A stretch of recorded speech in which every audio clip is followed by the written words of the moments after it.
everybody, this is the Wikstrand. So back in the days I made a list of the top 10 worst movies that was made in the year 1997. One of the movies on that list was of course Lost Highway. Now at that point I hadn't actually seen the movie since I rented it the first time on VHS back in the late 90s together with my friend. And to make a long story short, we hated Lost Highway. We hated it.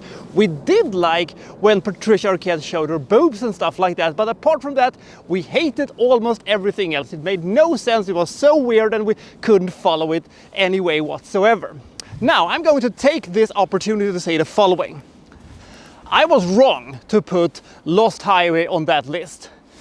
I rewatched this movie for the purpose of this review, and I will say the following. I still really appreciate Patricia Arquette showing her boobs, but I also appreciated this movie a whole lot more. I almost understand what it tries to do. I can almost follow this non-linear way of telling a story. It didn't quite work. It almost worked, but didn't quite work.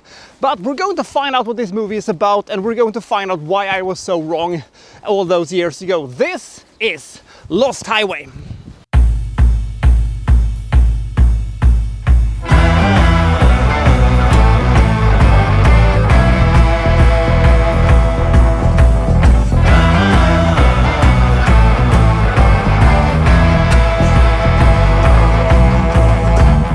In Lost Highway, Bill Pullman plays this jazz musician who lives in California in this kind of fancy house. He also has a wife played by Patricia Arquette. I don't know what her job title is except being very, very gorgeous.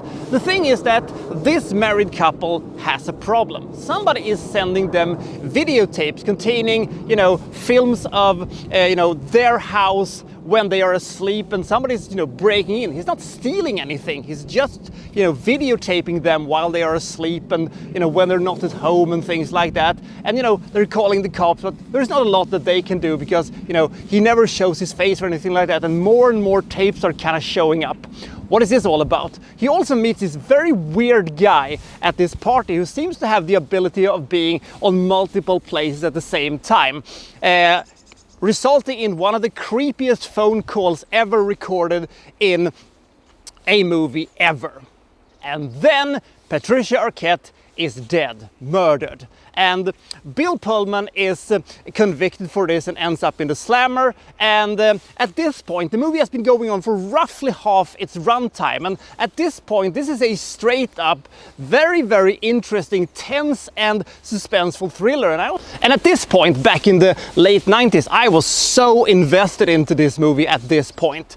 But then the thing happened that is a bit of a watershed moment in the movie, because Bill Pullman is not in this movie anymore. He is replaced by Balthazar Getty, an actor I don't think I've seen before Lost Highway or since Lost Highway, but he ends up in, the jail cell where Bill Pullman were. Bill Pullman is nowhere to be seen, and since this guy who is this young mechanic who also lives in California named Gus, he's of course released when they have discovered that, well, he's not Bill Pullman and he was not convicted of killing Patricia Arquette. So he just goes back to his ordinary work in this auto mechanic shop, where one of their clients is this mob boss who has this gangster broad who is also played by Patricia Arquette, who is now somehow alive.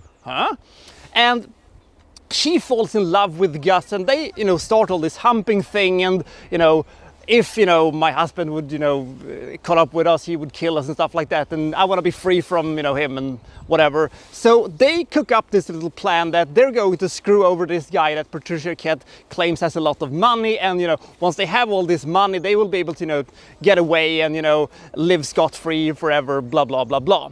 So what the hell is going on here? Is it two separate movies, or what is it that I'm missing here? Now, back in '98, I was like, what the fuck is this? And when I rewatched it, I, of course, knew that this thing was coming, so I was a bit more prepared for it. So I could enjoy the actual story, with Gus and the plan of screwing over this guy and things like that. But the thing is that what happens towards the third act of this movie is completely insane.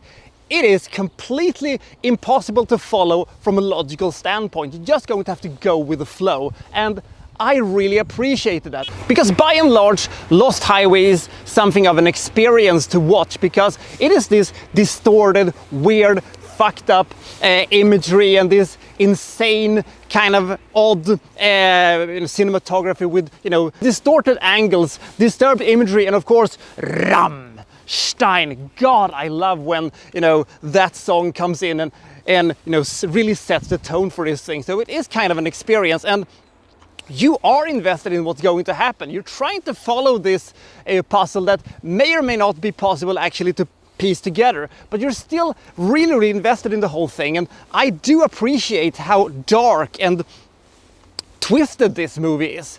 The ending is still, in my opinion, the weakest part of the movie. It is a bit of, but what did that mean? And what did that mean? And what did that mean? You're ended up with a lot more, you know, questions than questions answered. But nevertheless, I am, you know, much more entertained by it watching it 2024 than I was watching it in 1998 when it came out on VHS.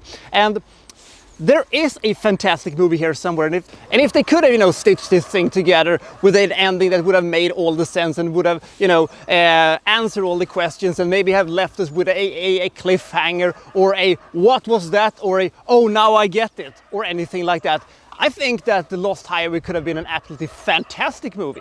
Nevertheless, in my opinion, I think Lost Highway is a good movie. It has some pretty decent actors, it has some pretty weird but cool dialogue, and it has a, you know, style and an atmosphere and a tone to itself that is completely unique. And not everybody will like this movie, but the people who will like this movie will absolutely love this movie. And I think that those who doesn't understand it will just go, it was fine. You know, I hated this movie back in '97, but that was just because I expected to get something that was like a, you know, The Usual Suspect or something like that. But of course, I didn't get that.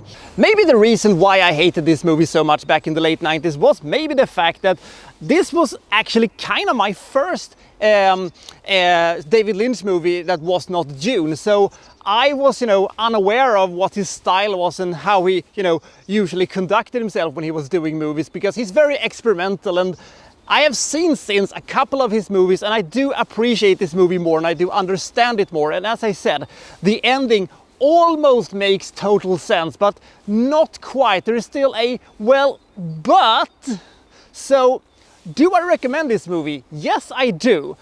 Lots of people is going to see this movie, as I said, is not going to like it. Some people are going to absolutely hate it, and some people are going to, you know, think that it is quite lame and, you know, feels like a weird Quentin Tarantino-esque copycat movie that was quite popular in the mid to late 90s. And some people will, you know, claim that this is a kind of a super masterpiece that people have, you know, overlooked for the past quarter of a century. But it is memorable at least, and you won't forget it. Do not go into Lost Highway thinking that you're going to see some kind of a easy to follow, straight story of, you know, boy meets girl, girl plans to, you know, screw over one of the bad guy's colleagues in order to, you know, get money to escape together with the love of her life or something like that, and then everybody screws everybody in the end. This is not that type of a movie.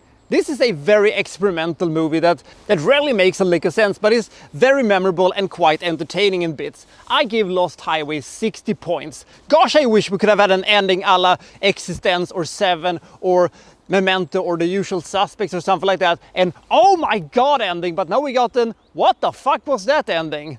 And it's memorable, I'll say that, but it was also a bit frustrating. But my god, was this so much better than last time I saw this movie. So we'll see you next time from, well, so-and-so reviewing, well, such and such. Thank you for watching. Thank you very much.